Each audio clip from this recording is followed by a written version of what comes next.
They watched it on Netflix, and all of a sudden, boom, they realized there is an awesome video game to check out.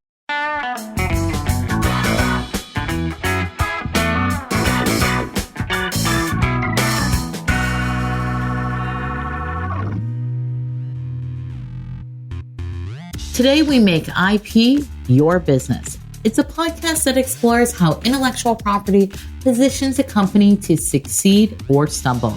I'm Allison Mages, head of the IP commercialization section at the World Intellectual Property Organization.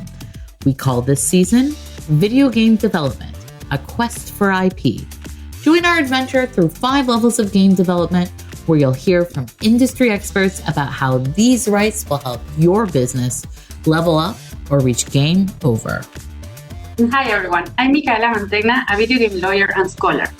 We are today on level 1, IP in the concept phase. Today we will hear more about the difference between original and licensed content when developing a new title, and talk about the consequences in cross-media expansion. Our guest today is Jan Rosner.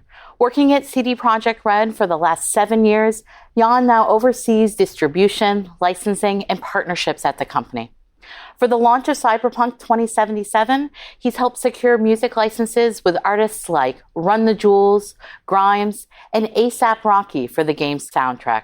He's also worked on the incredibly popular Witcher series. It's a pleasure to have you, Jan. It's a pleasure to be here. Thank you for having me. So, Jan, tell us, how did you get your start in the video games industry? A while back. So first off, I'm a gamer for as long as I can remember. And then all of a sudden, since I was looking for a career change, all of a sudden I noticed this job listing at CD PROJEKT RED, which just spoke to my needs, to my career needs, and what I was looking for. So I just decided to apply, and then here I am. Amazing. And when it comes to the career change, I will say maybe I was actually fresh out of college or out of university. I was more in a public relations, entirely different industry, actually the music industry. And then I was looking for something more business oriented. I was playing so many games in my spare time, then sort of, everything just came together. And then I realized that's a very good opportunity, which I just cannot pass on. So I love that you said that, because it's a good advice from some people that are thinking about career changes, and that was also my path. So it's always good to hear from another person's experience on how to decide to get into the industry. And Absolutely. You have been working in business development at CD PROJEKT RED for over 7 years. Can you tell us a bit more about what your day-to-day role is about?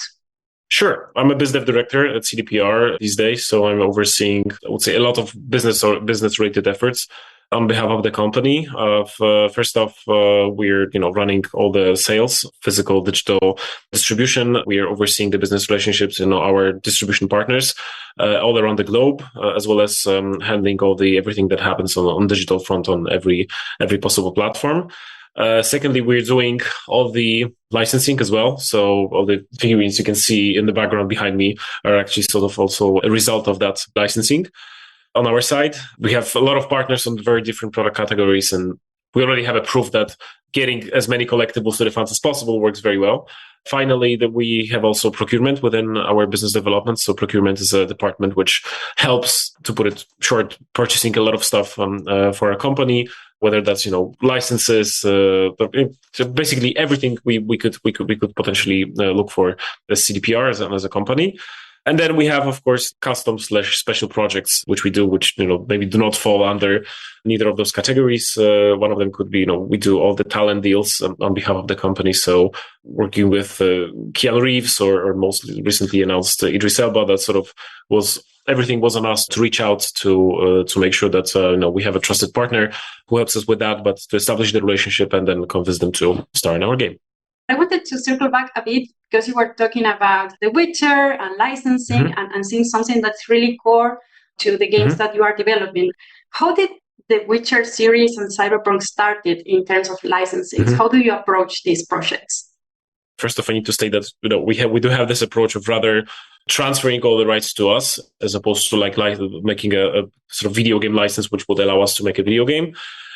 And that's the approach we are trying to apply to every, I think, avenue on video game development. So that's the case with both The Witcher and Cyberpunk. And that's basically because that gives us a lot more security and then also creative freedom. But of course, we need to maintain a lot of respect to the original work by original authors. But at the same time, we always want to make sure that we have not only creative, but also IP/licensing freedom on our side. We are trying to secure all those rights upfront. However, when it comes to what we are doing outside video games and licensing to other media and to other products, first off, I'd say we differ on quality. Video games will always be the center of our business, and that's the same approach applies here. Every product we do or we license, we want to make sure that it is as high quality as possible because we want to cater our fans with high quality. And that's it. That applies to not only video games, but as I mentioned, the figurines, the comic books, the board games, they go through a lot of rounds of approvals, which in the end results in the best possible product. So Jan, I mean, it sounds like there's a ton of respect that goes into using someone else's creation and turning it into a video game. For our listeners, our viewers who are thinking about whether to make a game based on original content or something that they're licensing, someone else's creation for someone else, what's the benefit of using that inspiration from another creator? So I'd say, of course, one obvious thing that comes to mind is that both The Witcher and Cyberpunk, so both IPs which we have developed are video games, were to some extent already established on the market and were well known. The Witcher, especially here in Poland, was like a phenomenon, not only in Poland but to some extent also worldwide. Cyberpunk was more of a Western IP, like a classic in US, especially in North America. So there's a huge benefit on that. So if you already have an established fan base, then you are sort of speaking to the crowd which love the IP. I'd say it's all about striking a balance in between having huge respect to the original material, because that's something that was created by the original author and the material in which people fell in love with. You also need to have some sort of creative freedom in order to tell the stories within that universe which you want to tell. There is no one recipe on how to do this properly. So Jan, once you get that balance in, what's the process? So if you are thinking about using someone else's IP to create something, how do you go about it? Do you reach out to the original creator, and what do you reach out to them with? Every time we talk to the author, we have to always show especially genuine and honest respect to his or her work. And we basically approach them with, general idea that we would love to make a video game out of your IP. Sometimes it takes more, sometimes less convincing. But I think we already have a proven track record of making an awesome product out of the already established material, which also benefits the original authors, because all of a sudden we have this opportunity to speak to entirely new crowd, which maybe was not familiar with their IP before, and therefore they are also reaching for the original content, which is also is like a source for their newly beloved IP. At the same time, we do want to tell our own stories within that universe, so it's all about finding or creating ones that are not only respecting the original IP or respecting the lore and the world which was established by the original authors, but also about, telling something compelling with a bigger message, which also fans will love. I think it's really interesting what you were saying about respecting the lore, respecting the very things that drawn you on the first place into choosing that IP. But at the same time, having the creative freedom to expand that lore and create new stories and tell new stories within Night City or the Witcher environment. It must be really tough. And I wanted to ask more on the inside process of this. It will be really tough, balancing the legal aspects of this with the creative freedom. Sometimes are two worlds that are not speaking to each other. And I have friends in the development industry that say, oh, here come the lawyers. So how do you balance that? How do you get right from the concept phase of choosing an IP and negotiating this to kind of give that creative freedom and securing that freedom moving forward? So first off, I think I would say maybe I will start from the business perspective and then how we do approach it. Again, maybe I don't want to say to avoid the lawyer problem, but basically to make sure that we have as much freedom as possible, we try to secure the ownership of the IP up front. It's more about having that creative freedom. I'd say that this is the very start, and this is something we also always try to secure, so that our dev guys and our development team have as much freedom as possible. Again, At the same time, whenever we talk to the author, we try to keep the relationship healthy and then make sure that we would never do nothing that would, to put it bluntly, like violate the very basic rights of the very basic rules of their IPs. Finally, we have a very, very big and talented team behind the stories which we tell within our games. It's a very, very lengthy and very complicated process within the dev team to make sure that the stories and the quests we write internally feel organic to the world in which we are working, we are sort of operating. I was thinking, you were mentioning the business side of this.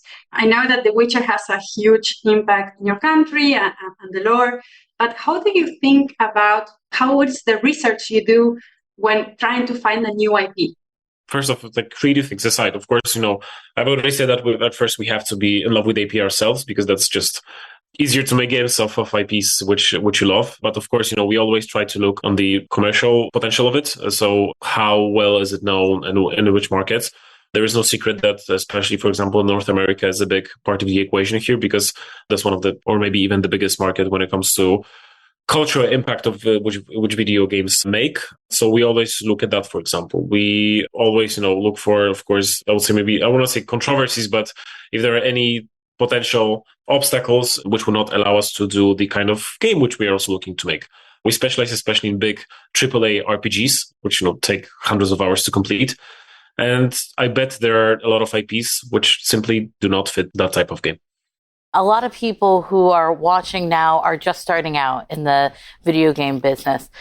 If they don't have that big legal department to go on, do you have any advice for them to help get started and understand what they have that's valuable and protect it? At first, make sure that your IP and the content that you're creating is as sort of, that may sound obvious, but as original as possible and stand out from different, either whether that's games or different media. At some point, if your IP becomes successful, you definitely see some either copycats or counterfeits. We've seen a lot of those in the past, not only for our games, but I've seen a lot of very small and very successful games, for example, especially on mobile. And then all of a sudden, either App Store or Google Play Store is suddenly flooded with copycats, right? So it takes a lot of effort. And while there is maybe no one universal recipe to combat those, especially on the early stage, but I'd say it's definitely worth taking a look at, especially in the very beginning, because once it's out and once it starts sort of rolling, then it's the further you get without the proper protection, then the more difficult it will be to fight it.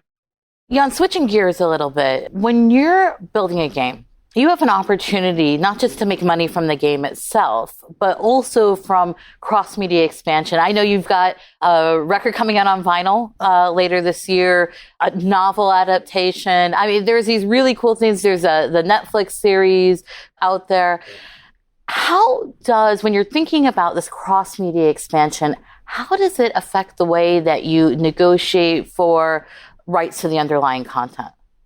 So basically, we always look at the AP and its cross-media potential. That's the very first step we have to take. From the very get-go, I think we knew from the start that Cyberpunk, for example, or also The Witcher have a lot of potential to not only do video games, which again will be always the center of our business, but also to comic books, novels, like as you said, a lot of music, especially following the Cyberpunk example. I think the music was crucial to it because we had the opportunity to show to the world how we envision music in 2077.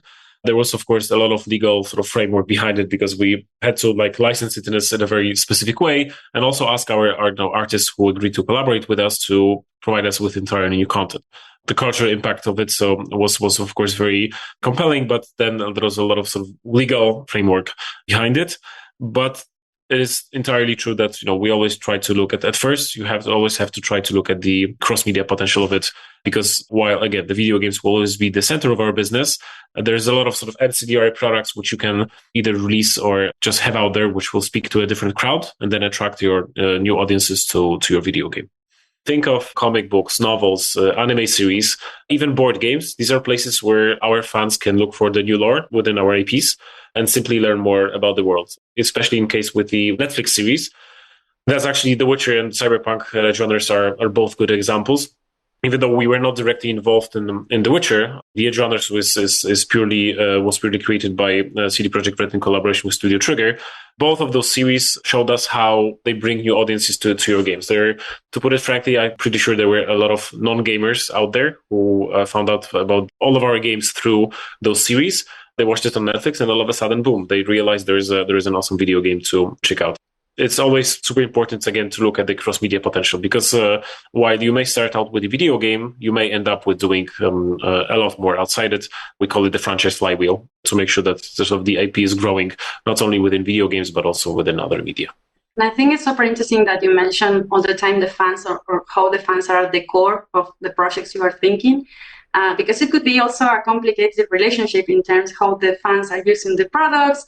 And I was thinking, I have been looking a lot of cosplay about the animated series on Netflix, and how do we approach fan and content creation from fans? We love it. that's I think the shortest answer I can give. Makes our hearts warm when we see awesome cosplays out there, because I was certainly not aware how talented people can be or how creative they can be with their cosplays when I was sort of entering this industry. Those things tend to go viral, and I love them going viral. And I love to see people loving what we also come up with when it comes to our characters and how people bring them to life. And I love because the video game industry had a very different approach with this from other creative industries. I remember before the launching of Cyberpunk 2077 that you also sponsor a cosplay competition around the world. And you also hire cosplayers to recreate the suits of V and the characters. I think it's a good example for other industries to follow, that you have to have this kind of dialogue back and forth with your audience. If you could give, based on your experience at CD Projekt Red, one piece of advice to a new developer, what would it be at this stage? I'd say always defer in quality. Basically, this should be your number one benchmark when it comes to creating your own IP, and always also think of the potential within the content you are creating. Of course, you may be doing a video game today, but you may end up doing something entirely different in a couple of years. So always think of when creating new stuff. Always think of how this could, for example, always be turned into a book, a board game, even a TV series.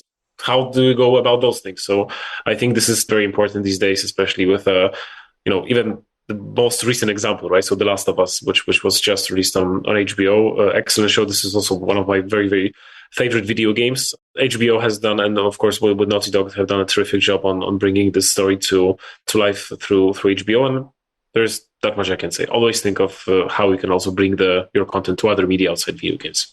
Jan, thank you so much. I mean, I think that there's so much to video games that you've opened up for us, not just the game itself, but where it can go beyond. Thanks for sharing your insights, and really super to have you on the podcast. Thanks so much. Thank you. It was a pleasure. Thank you. Whether you're being inspired by someone else's creation or making your own, IP couldn't be more important. To break it down for us, we have Professor Gaetano Demita in his Power Up. Over to you, Gaetano. So, you got an idea for a video game. I know it is a very early stage, but intellectual property can still play a major role. At this stage, I think it's important you focus on building your team, learn how to keep good records, and understanding the difference between what entails creating original content and what entails using licensed content. Don't even start working on your game before having an agreement between your team members to clarify the ownership of the IP. This will save you so much time and money down the line. Imagine, it's the time of launch in few years ahead. The designer of the main character left the team and never licensed you the right to use that particular character. Now you have to redesign it or trace back the designer and negotiate with them for a license. You might not be even in good terms anymore. You really don't want to find yourself in that situation. But now that you have the agreement, the team is sorted, let's focus on the game. Your game could be entirely based on your original content that you create yourself, or you could be based on someone else's intellectual property rights, and in which case you will need permission to do that. The creation process itself is going to be extremely fluid, so it's really important in both scenarios to keep records on both what you're creating and what you want to use. As soon as you have an idea for a character, for a mechanics, for a level, just write it down. Keep track of who is participating in the creative process, where the ideas come from.